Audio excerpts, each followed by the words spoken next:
मैं अपना time table share करूँगी। मेरी प्रिपरेशन के टाइम पे मेरे 1 साल का पूरा टाइम टेबल क्या था। तो मैंने लाइब्रेरी जॉइन की थी फ़ेब एंड में, क्योंकि उससे 1 साल पहले तक मैं घर में पढ़ रही थी और उस टाइम पे मुझे कोई इम्प्रूवमेंट नहीं दिखा। मेरे 2 प्री क्लियर्स हुए थे, एसबीआई क्लर्क का pre and IBPS PO pre, और दोनों मेरे बहुत कम मार्जिन के साथ क्लियर हुए थे। तो फॉर अ चेंज मैंने लाइब्रेरी जॉइन की, क्योंकि मेरे घर के काफ़ी पास थी, 15 मिनट वॉकिंग। तो मैंने जॉइन की थी। तो मेरा टाइम टेबल था, मॉर्निंग में 2 आवर फिक्स करंट अफेयर्स के लिए। गौरव गर्ग सर को मैं फॉलो करती थी। स्टडी आईक्यू में मैंने उनके पेड क्लासेस लिए थे। 2 आवर्स में उनका क्लास देखती थी, नोट्स बनाती थी, प्लस क्लाउड अफेयर्स के जो वीकली पीडीएफ होते थे उनसे रिवीजन करती थी। And after that 2 hours reasoning की क्लासेस, मेंस क्लासेस, कभी प्री कभी मेंस क्लासेस। और उसमें मैं क्लास देख रही हूँ तो आई विल ट्राई कि हमेशा क्वेश्चन में पहले सॉल्व करूँ, देन सर को देखूँ कि वो किस वे में सॉल्व कर रहे हैं। इससे सेल्फ प्रैक्टिस भी हो जाती थी एंड सर का तरीका, मतलब अगर आप कुछ गलत कर रहे हो तो पता चल जाएगा।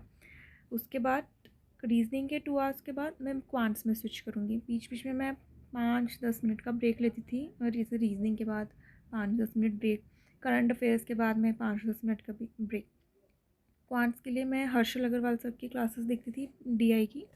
और मैंने उनकी क्लासेस सिर्फ 6 मंथ देखी थी एग्ज़ाम से पहले, और उससे पहले आशीष अरोरा सर की क्लासेस देखती थी मैं, अर्थमेटिक वगैरह। तो हर्षल सर की क्लासेस में भी मैंने ऐसे ही किया, उनके क्वांट्स का मतलब मैंने एक डीआई लगा दिया क्लास। देन मैं ट्राई करूँगी उसको खुद सॉल्व करने का। देन सर को देखूँगी वो कैसे कर रहे हैं।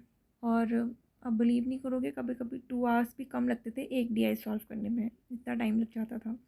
तो ऐसे ही मेरा मॉर्निंग का तो पूरा फिक्स था, करंट अफेयर, रीजनिंग, क्वांट्स। इसी में 5-6 घंटे कैसे निकल गए कोई पता नहीं चलता था। बात 2 से 3 लंच टाइम, फ्रेंड से बातें करना, बाहर रहना, लाइब्रेरी के सबसे फ़न टाइम, सबसे अच्छा टाइम 2 से 3। देन उसके बाद again back to the normal. फिर मैं 3 से 4 तो मेरा फिक्स था कि मैं प्री के मॉक्स दूंगी, क्योंकि लंच के एकदम बाद नींद आती है। तो प्री के मॉक से क्या होता था, नींद भाग जाती थी। तो प्रैक्टिस भी प्री की बनी रहती थी। फिर उसके बाद आधा घंटा उसका एनालिसिस वगैरह करके 1.5 घंटे में प्री की प्रैक्टिस जितना भी था उसे ख़त्म करती थी। देन फिर मैम की, नमीशा बंसल मैम की काफ़ी फेमस क्लासेस हैं अन अकेडमी में, मुझे नाम याद नहीं आ रहा है क्या है। तो मैम वो क्लासेस देती थी, तो मैं वो देखती थी। बट मैं ट्राई करती थी मैम की वो 1.5 घंटे की क्लास स्पीड अप करके मैं 1 घंटे में उसको ख़त्म करती थी। नॉर्मली मैम उसमें पैसेज वगैरह कराती है मेंस की, उसमें नॉर्मली मैम मेंस के ही क्वेश्चंस कराती हैं 1 घंटा, एंड आधा घंटा प्री के क्वेश्चंस कराती थी। तो मेंस एंड प्री दोनों एक साथ हो जाता था प्रैक्टिस इंग्लिश का। Then after that English complete करने के बाद मैं सेक्शनल टेस्ट पे स्विच करती थी।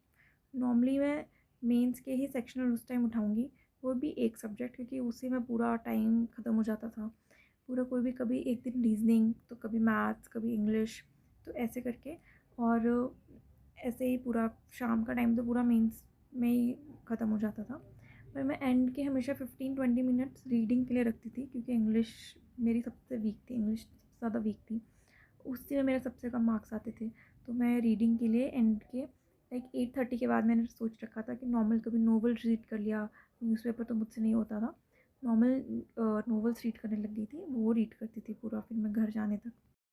Saturday Sunday, Saturday Sunday fix था मेंस मॉक के लिए, क्योंकि मेंस मॉक के लिए आपको बहुत टाइम चाहिए। मेंस का एक मॉक देने के लिए 3.5 घंटे, मेरे को तो कभी कभी 4 लग जाते थे, क्योंकि मैं इतना बोर हो जाती थी। तो मैं बीच बीच में उसको पॉज कर रही हूँ, फिर मैं थोड़ा बाहर जा रही हूँ, 5 मिनट बाद फिर मैं आ रही हूँ, फिर मैं रीस्टार्ट कर रही हूँ।